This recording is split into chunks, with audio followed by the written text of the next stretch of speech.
Capítulo 54 del libro Discípulos. No se trata de caminar con Él, sino de seguirlo. Por el pastor Joel Barrios. Y el tema de hoy es lo más importante. Leemos en Juan capítulo 18, verso 10. Entonces Simón Pedro, que tenía una espada, la desenvainó e hirió al siervo del sumo sacerdote y le cortó la oreja derecha. Y el siervo se llamaba Malco. Siempre que leía este pasaje me preguntaba, ¿qué hacía Pedro con una espada después de haber caminado 3 años con Jesús? ¿Acaso Pedro no sabía que los discípulos de Jesús no debían usar espadas? ¿Por qué el maestro permitía que uno de sus más cercanos seguidores portara una? ¿Estaba de acuerdo Jesús con el uso de espadas? Con toda seguridad podemos afirmar que Jesús no estaba de acuerdo con el uso de espadas porque nunca apoyó la violencia. Es así que es más desconcertante aún encontrar a Pedro a esas alturas portando una. Aquí tal vez podríamos señalar la única gran equivocación del maestro. Cuando llamó a Pedro a ser pescador de hombres y a seguirlo, debería haberle pedido que dejara la espada antes que cualquier otra cosa. No solamente debería haber hecho eso con Pedro, Jesús debería haberle exigido a cada discípulo ponerse un uniforme para que todos ellos se vean iguales, especialmente al final de su ministerio. ¿No te parece?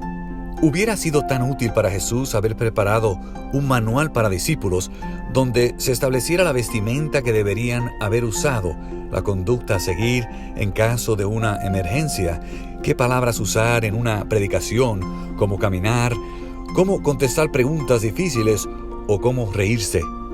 Este manual debería haber sido algo así como una Biblia resumida, cosa que los discípulos no tengan que perder tanto tiempo leyendo ni orando para saber cuál era la voluntad de Dios para sus vidas.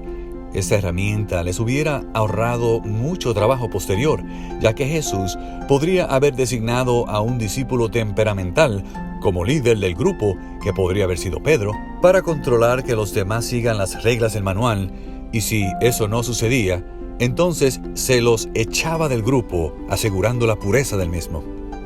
Mira cuáles fueron las consecuencias de no haber hecho eso. Antes del momento más importante de la vida del maestro, cuando todos los ojos de las personas estaban puestos sobre él, cuando más que nunca se necesitaba mostrar una imagen homogénea de la iglesia que estaban haciendo, allí lo vemos a Pedro cortándole la oreja a Malco con aquella espada que el maestro había permitido. ¿Qué harías con Pedro si fuera un miembro de tu iglesia? ¿Crees que el maestro aprendió la lección? Ahora viene la pregunta más importante. ¿Estaba equivocado Jesús en el método que usaba para formar a sus discípulos? ¿Debería haber prohibido la espada de Pedro en el mismo momento de iniciarlo? Por supuesto que no. Déjame decirte que a pesar de que Jesús no aprobaba la espada de Pedro, Jesús no estaba tan interesado en que Pedro dejara la espada como en que Pedro le entregara totalmente el corazón. El maestro sabía que si eso sucedía, entonces su espada en consecuencia caería. Me imagino que para Jesús era una tristeza constante ver a Pedro llevar una espada, porque sabía que tarde o temprano eso terminaría en el hecho de que a alguien le faltara una oreja. Más aún, Jesús sabía que con ese futuro suceso, el observador superficial tendría una excusa para juzgar mal su mensaje por causa de uno de sus seguidores. Sin embargo, ¿de qué valía si Jesús le quitaba la espada a Pedro sin que la dejara voluntariamente? Si Jesús se lo hubiese impuesto, Pedro quizás lo hubiera aceptado, pero en algún momento de impaciencia futuro hubiera buscado golpear a alguien con un garrote, o su lengua se hubiese transformado en su arma más afilada. Eso es lo que pasa cuando dejamos algo por imposición y no por convicción. Tarde o temprano, la misma actitud que teníamos cuando llevábamos la espada en la cintura florece en otra área de nuestra vida.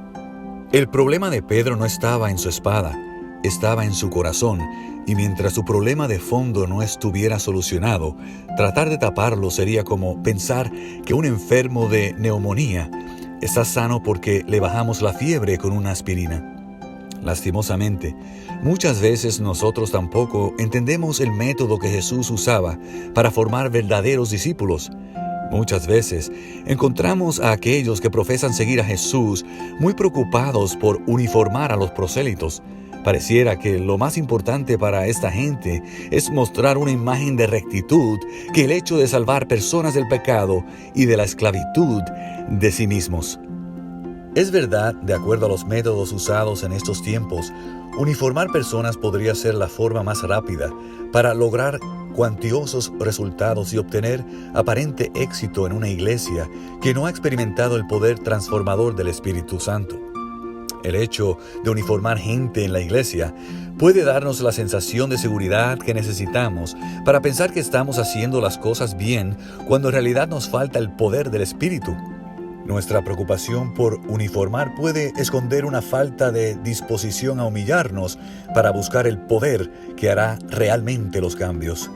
Uniformar personas puede estar motivado en el deseo de hacer crecer la institución que hemos usado como pedestal para subirnos con el fin de sacar del centro al Maestro.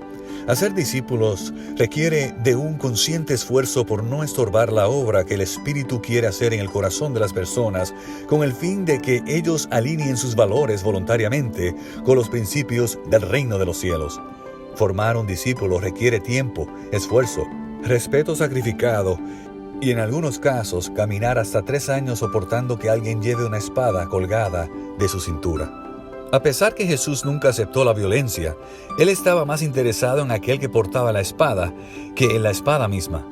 Para Jesús, ver la espada en la cintura de Pedro era un continuo dolor. Sin embargo, eso no le impidió amar a Pedro. El objetivo de Jesús no era que Pedro deje de usar espadas, sino salvarlo. En los evangelios no se registran enseñanzas en contra de la portación de espadas. Posiblemente Jesús en algún momento habrá hablado algo al respecto. Sin embargo, cuando los apóstoles, siendo inspirados por Dios, escribieron los evangelios, registraron allí lo más importante y esencial del mensaje del Maestro: el perdón, la misericordia, el servicio y la entrega completa y voluntaria del corazón a quien se dio todo para que seamos salvos. Gracias a Dios que Jesús nunca impuso nada. Sin embargo, en aquellos que lo aceptaron, consiguió la entrega de todo. Por eso, si somos predicadores, dejemos de predicar sobre la espada y prediquemos a Cristo, porque de lo contrario puede ser que un día la gente se dé cuenta que en el pasado nos quitamos la espada de la cintura con el fin de llevárnosla a la boca. Por otro lado, si todavía estamos cargando la espada, es una evidencia de que aún no hemos llegado al Calvario y de que todavía no estamos listos para ser transformados en apóstoles. Si entregamos hoy plenamente nuestro corazón al Maestro, como consecuencia estaremos felizmente dispuestos a entregar nuestra espada, y de esa manera no traeremos confusión sobre el movimiento que se está empezando a formar por el poder del Espíritu Santo. Recuerda que lo que más le preocupa a Jesús es tu persona, no tu espada. Sin embargo, si todavía la estás cargando, búscalo pronto y entrégale tu corazón, no sea que antes que cante el gallo, lo niegues 3 veces. Que Dios te bendiga.